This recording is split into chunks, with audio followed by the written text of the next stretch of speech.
Mr. Bryce Underwood, first things first, man. How's the day? How did things go for you out there? Man, it went good today. Had a great session. Just wish I had more reps today during the 4-on-4 sessions. Gotcha. So, first time I've had an opportunity to talk to you since the storybook season, man. So just take me through it. What was the ride like? How do you feel like you grew as a player and as a leader over the course of this fantastic year? Off this year, from 2022? Yeah. 2022, I feel like that I started to work harder because I set goals for the New Year's. So I wanted to have a 30-day straight working out, and that's what I completed. So I feel good, and I haven't stopped working out ever since January 1st. All right, but I mean last season. Oh, last season? Yeah, that storybook season, how you grew as a player and as a leader. It was okay. It was cool. Just okay? Yeah. Yeah, man. So for people who haven't seen you play, sort of break down your game. Is there a player in college or the pros that people compare you to or you try to emulate? I'd say Aaron Rodgers mixed with Lamar Jackson. Okay. All right. And so currently, height, weight, 40, where are you at in your measurables right now? I haven't ran a 40 in a minute, but last time I ran a 40 was a 4.54, I think. And I am 6'3", 198.8. All right. And so recruiting-wise, you obviously have been hearing from schools for a while now already. Yes, sir. How many offers are you up to? I have 6 right now, currently. And what are those offers? Notre Dame, Michigan State, U of M, Marshall University, University of Kentucky, and University of Tennessee. Now, I know it's still early for you, but at this early stage in your recruitment, any of those schools standing out for you? Actually, most of them are. Yeah. It's like 4 out of the 6 of them are. So which 4? Good answer. Yeah. I got you. All right, so let's talk about some specific schools and what you like then about them. Starting with Michigan. What do you like about Michigan at this point? I like the facility. I like their stadium. I just like the community that's around it. Now, have you had a chance to really connect with the quarterback's coach there? He offensive coordinator now too, Matt White? I talked to him a little bit. I was up there a couple of weekends ago. And I was able to have a conversation with the quarterback coach and also offensive coordinator as well.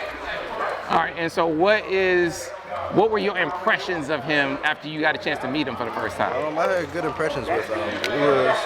It was like we had the same things going on. I was on the same page, had a couple of questions that he answered that I figured out that was the answer before I asked him, so I just wanted to make sure to confirm. Okay. All right, so what about Michigan State? What stands out to you about Michigan State at this point?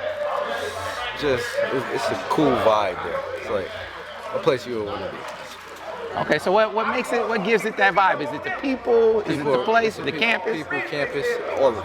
Like, fans there, wow, crazy. I love it. Now, obviously you're a state of Michigan guy. Did you grow up a fan of either one of those schools growing up? Surprisingly, I never watched football when I was little. Okay. I just got introduced to it by my dad and I started playing. Gotcha. All right, so Notre Dame, obviously a lot of change in Notre Dame. What's been your impressions of the Irish? It was shocking because it was like I wasn't expecting it. Called him this one day. I think it was like February 4th, January something like that. So I called him. Coach Crowe sent me his number. Like, give him a call. I was like, called him. He answered. He was like, Bryce Underwood, correct? Yeah, Bryce. So I'm like, okay, I want to offer you a scholarship. Excuse me, who is this? Notre Dame coach. Hung up. I'm like, whoa, okay. So I called Coach Crowe to see if it was true. He's like, yeah, whoa. It was crazy. Got you, man. So obviously there are a lot of other schools that are starting to check for you now. You got any schools that you think are on the verge of extending that scholarship offer? No, I haven't heard of it, or I'm not worried about it as well. So who do you want to get one from, like, next? If you had to choose, there's some schools out there that would be a great one to get. Who would some of those schools be? Alabama. You said you didn't grow up watching football, but once you started watching football, was that one of the schools? You started out of that? Okay. All right, so as far as your process, long way to go, but let's pretend you're down the line and you're getting ready to make a decision. When you do that, what are going to be the biggest factors in that choice?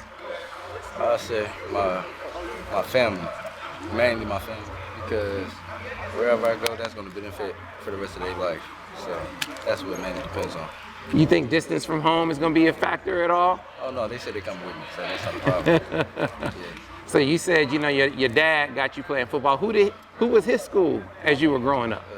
His school. He didn't watch football as well. It's weird. We don't watch football at all. Like, we only watch big games. Surprisingly. Got you. So now, are you going to be one of those guys that waits all the way until December of your senior year to make a decision, or are you going to try to get it done sooner than that? I'll wait till December. No, I'm committed. I say November 6th, 2024. Okay.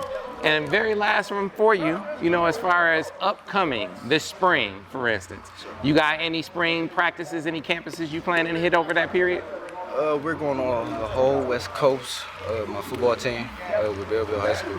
So we're hitting the whole West Coast.